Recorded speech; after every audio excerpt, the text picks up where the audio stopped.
How we doing, folks? Hope you're all well. Welcome back to another film. So, what are we up to today? Well, a couple of things, to be honest. Got a couple of trail cams to look at, ones that have been sent to me, so we're going to set them up. Now, I'm down on my Badger location, and what I wanted to do, I was trying to rack my brains where can I put these trail cams. So it's getting that time of year, isn't it? You know, it's near the beginning of April, time's ticking on. It's gone so fast this year already.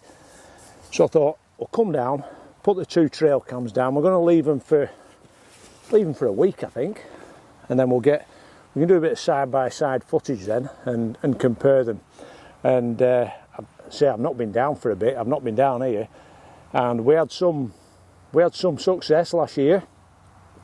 Depends how you grade success, to be honest. Now, I've come to the realisation that success, when you're in wildlife photography, is if you see the subject that you're aiming to photograph. If you get some good photographs, that's a proper success. But yeah, when I first started this game, I used to get despondent if I hadn't got some brilliant pictures of what I'd gone out to photograph, be it kingfishers or barn owls or curlews, whatever the subject was on the day. But yeah, I soon came to realise that it's a slow process, is this game. So we're down here today. I'm going to another couple of things. I photographed some fox cubs. I can't remember if it was last year or the year before, to be honest, with all this pandemic larky. So I wanted to come down. I wanted to have a look. I brought the 500 down with the 500 PF on, because obviously you know the Z62's gone now if you follow the channel. And what I want to do is just test the ranges, really. So we're gonna get down there where I photographed the fox cubs from last year. Hopefully they're still using that part of the Badger set, because it's a massive set, this. And I don't know if you didn't see the film, I'll explain it briefly. I came down one night just to sit there and watch the Badgers come out. Oh no, next thing, 4 little fox cubs came out. So, and I got some lovely pictures. I had a really successful few sessions with them. I put a permanent lighting system up, and they were used to it because they were so young. So hopefully we're going to do that again this year. But I just want to test out the ranges, because I've got a bit more reach with the 500, and I've got obviously the fixed focal length of the 500 PF. So I want to make sure I'm not too close. And we might just put a couple of props up, just a couple of nicely placed logs, if you will, so that the bluebells are just starting to grow. The bluebells will grow around it, and it'll look a little bit more natural, a bit less staged.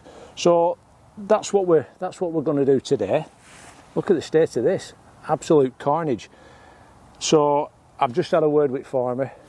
I've volunteered to chop it up for him, get it off his fence line. It's like a mutually beneficial agreement, isn't it? You know, they're good enough to let me come down here and photograph. So it's just one of them, you know, you scratch my back and I'll scratch yours. So I think we'll be down here with chainsaw next week, and yeah, doing a bit of firewood chopping. All right, so we're gonna have a wander now over onto the other side of the stream, and yeah, see what's knocking about.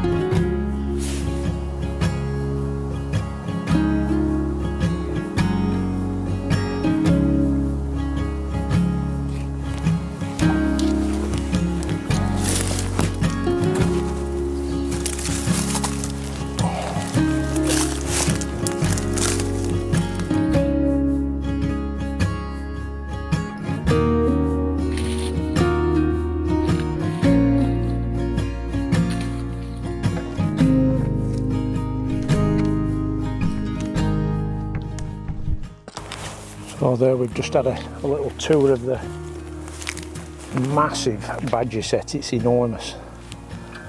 There must be 20 holes, to be honest, and it's obviously active. There's fresh scrapings. If we just come back down here, you can see there all that fresh sand. Anyone that doesn't use trail cams, they are absolutely invaluable for wildlife photographers, because you can't be here all the time, can you? You know what I mean? We've got jobs to do. So if we have a location like this, we can put a camera down, leave it for a week, come back, and you can see everything that's been going on. See, if I look down here, this is what I want to be thinking of. You know, I've got these big tree roots, I've got some deadfall branches, and I want to be thinking, if I can get them in position now, where I can just drape a camo net over them, and then I've got my screen then for when, hopefully, when they show up, you know, when the young ones start coming out. So I need to do a bit of thinking about this one. You know, do I shoot over the other side of the stream? If I look over there, you know, I could possibly set up under there. I mean, I can, because we're working, what I can do is maybe have a couple of setups, you know, put one here, get a couple of logs set up, put a camera up here, and then also maybe have a setup over there, you know, just somewhere where I can conceal myself and I've got a good view. So let's have a mooch about.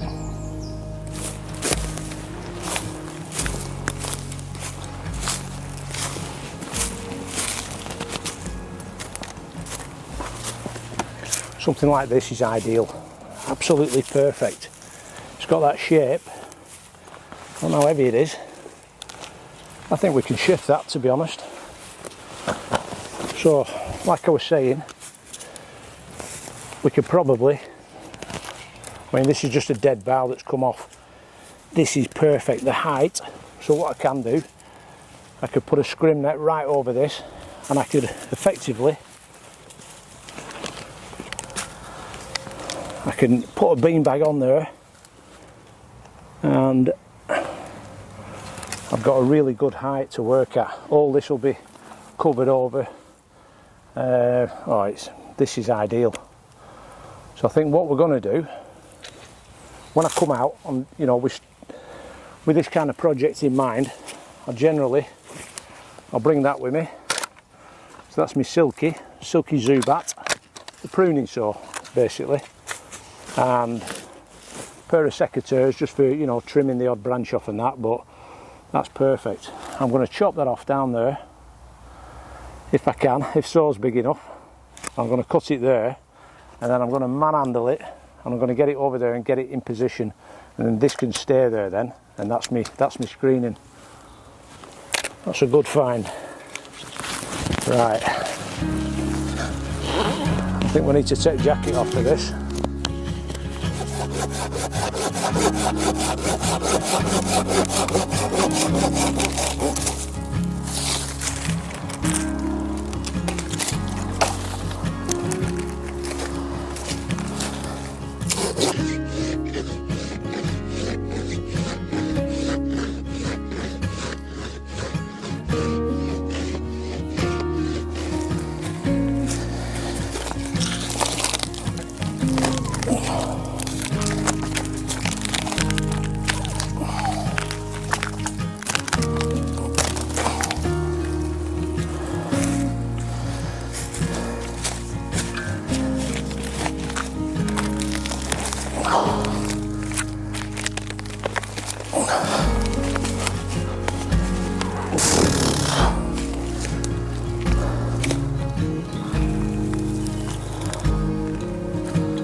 Too heavy.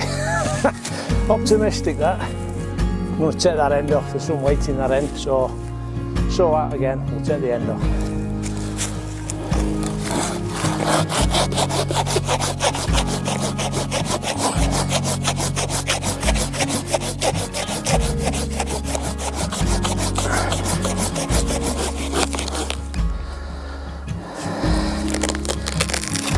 There we go.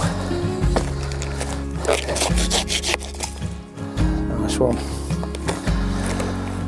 That's a belting stump in itself, to be honest. Look at that. That is a nice one. I think that'd even look good in ground, wouldn't it?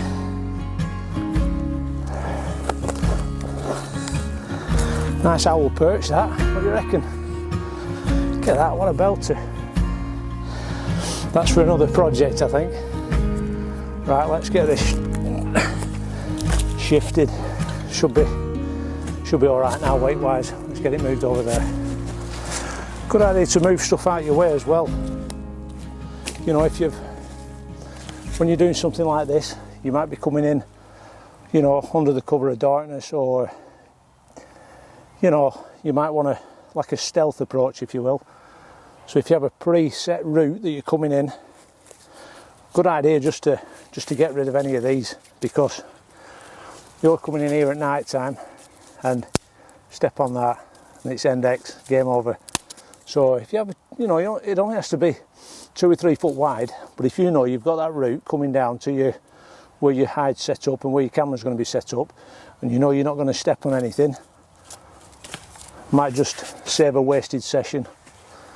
Right, see if this is any lighter. Oh yeah.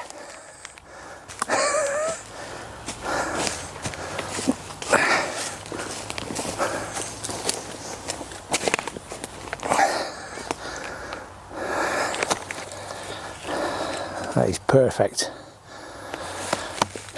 Perfecto. Right. Before I move it into position, I want to get my camera and I want to check these focal lengths, see what we're looking at. Right, so last time, you see where that bit of a branch is there? That's where I photographed from. I sat here a couple of times behind this tree with my back to the tree, and it wasn't quite close enough. So I'm going to pace it out actually. So from here, 23, so roughly 23, 25 metres.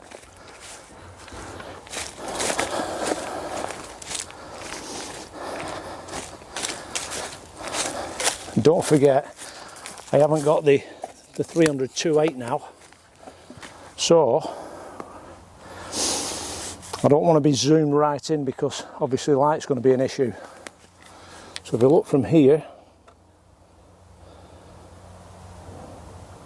yeah, I don't really want to be any closer than this, because the 500, the D500 is obviously a crop sensor camera, so I've got that to contend with. If needs be, I can always go to the Sigma, the 150 to 600, and just back it off a bit. But I'm quite happy here, to be honest, because I can use the tree as a backrest. So that is super comfortable there. So we're gonna set this big log up just in front here, and then we're not too close.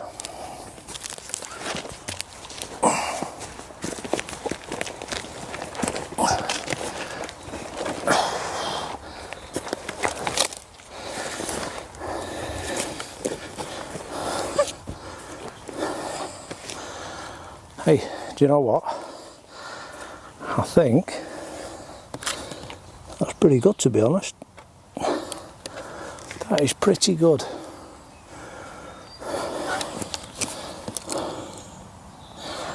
I don't want it too far forward, because then I'm not able to use the tree then as a backrest, because if I'm sat here for a few hours, you want to be reasonably comfy. And that, I can't believe, I thought I'd have a bit of a job on, to be honest, sorting this out, but it seems to be sat. Once that's on a beanbag, link in the description below, that will do. That will do us nicely. So yeah, we'll just put a ghillie blanket, scrim net. Happy days. We just hope them badgers and foxes show up, don't we? But that's what it's all about. What we're going to do now, we're going to set the trail cams up. I'm going to put them nearer, obviously, and yeah, we'll get them working, leave them here for a week and see what they show up, and we'll see the results in part 2.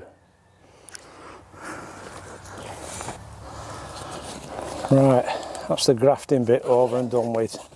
Let's have a look at these trail cameras.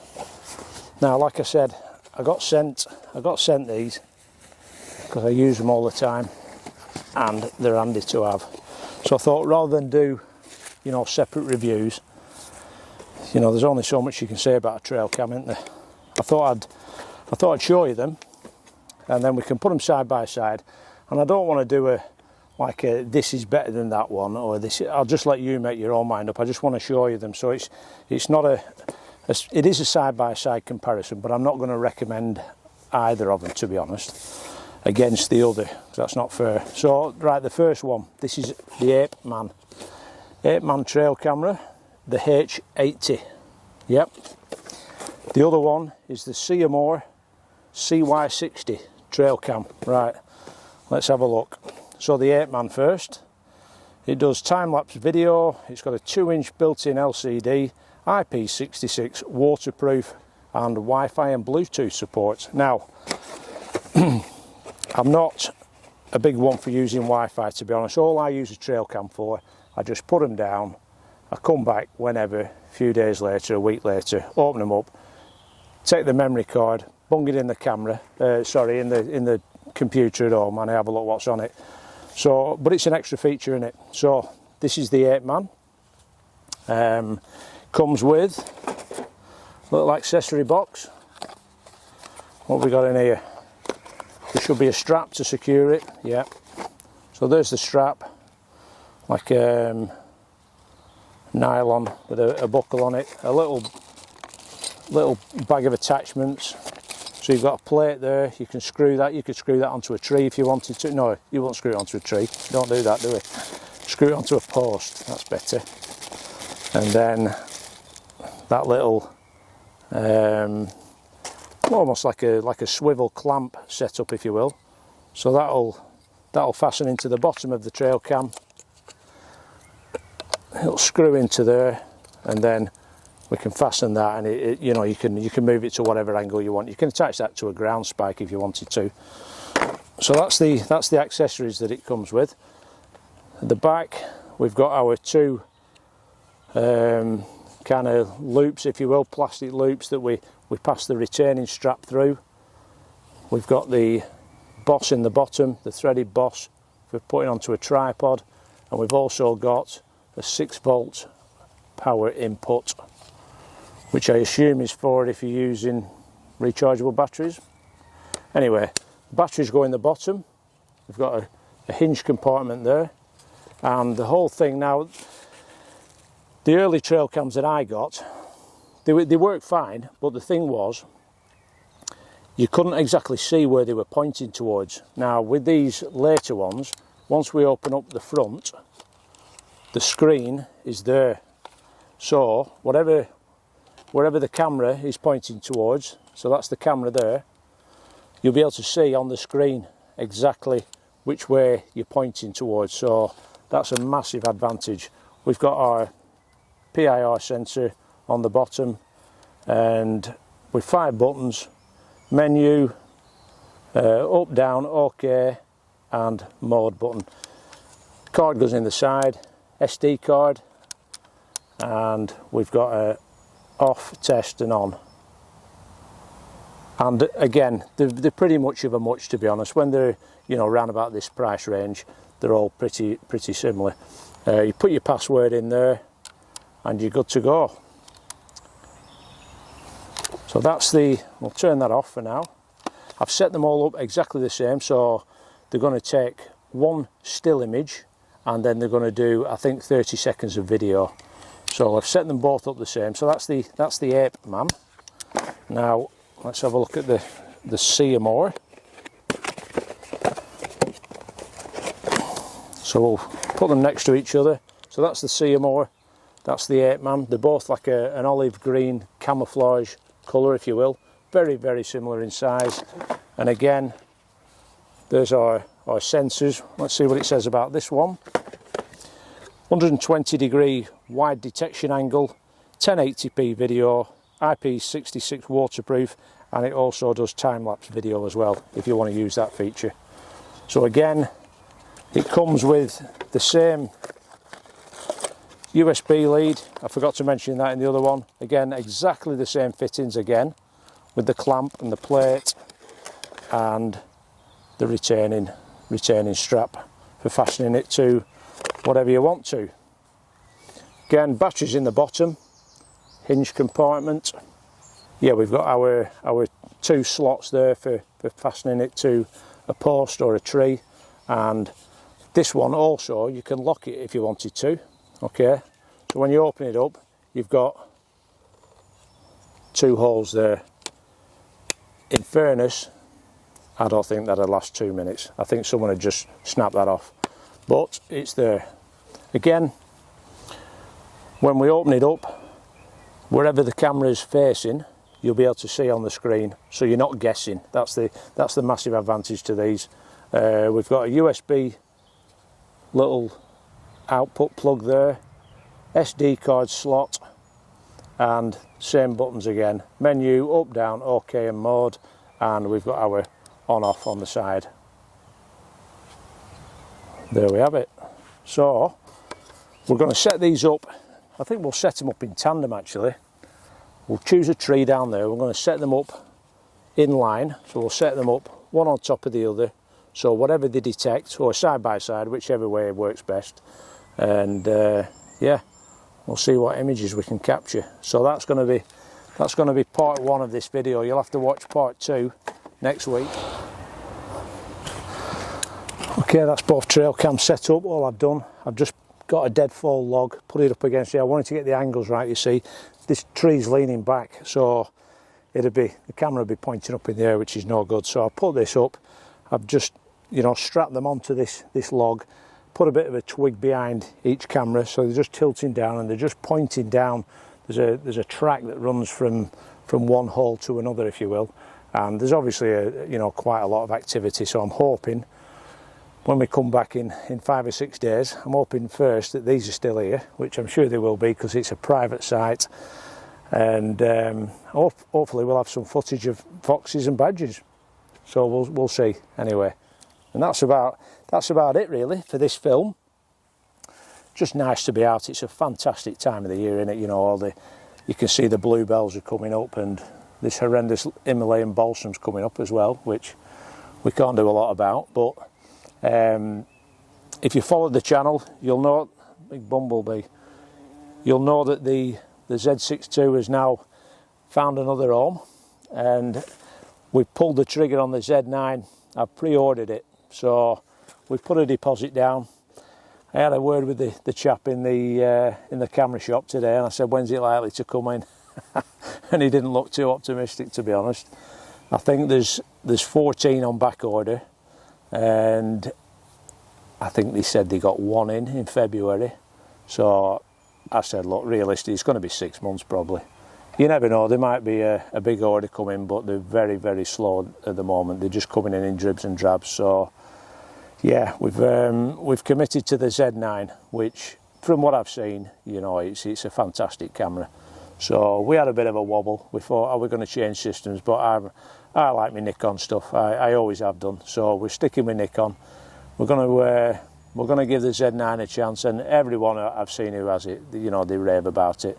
I know there's issues with every camera, but hopefully the firmware updates will address any minor glitches, you know. So that's it for this one, and yeah, join us next week and we'll have a look at the results of these trail cams. All right, thanks for watching, thanks for the support. We're over 10,000 now, 10,000 subs, which is absolutely fantastic. All right, so thanks for the support again, and yeah, we'll see you on the next one. See you now.